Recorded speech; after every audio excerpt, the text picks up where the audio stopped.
बंदिनी चित्रपटासाठी काम केल्यानंतर बिमल रॉय यांनी गुलजार साहेबांना गॅरेजमध्ये काम करण्याऐवजी त्यांच्याबरोबर काम करण्याची संधी दिली। तिकडे चित्रपटाच्या विविध अंगांची त्यांना माहिती मिळत होती। 1968 साली प्रदर्शित झालेल्या आशीर्वाद चित्रपटासाठी त्यांनी पहिल्यांदा पटकथा लेखक आणि डायलॉग लिहिण्याचं काम केलं। मग आनंद, बावर्ची, नमक हराम, गृहप्रवेश, बसेरा, चाची 420, साथिया अशा अनेक गाजलेल्या चित्रपटांसाठी गुलजार साहेबांनी ही जबाबदारी पार पडली। 1971 साली प्रदर्शित झालेल्या मेरे अपने या चित्रपटातून त्यांनी दिग्दर्शकाचा प्रवास सुरू केला। परिचय, कोशिश, अचानक, खुशबू, मौसम, किनारा, किताब अशा अनेक चित्रपटांचे दिग्दर्शक म्हणून सुद्धा त्यांनी काम केलं।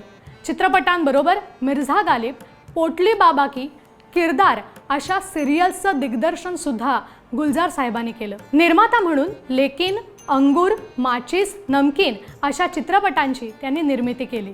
त्यांच्या कन्या मेघना गुलजार यांनी आपल्या वडिलांचा कलेचा वारसा पुढे नेला आहे। त्या सुद्धा हिंदी चित्रपट जगतात लेखिका, दिग्दर्शिका आणि निर्मात्या म्हणून कार्यरत आहेत।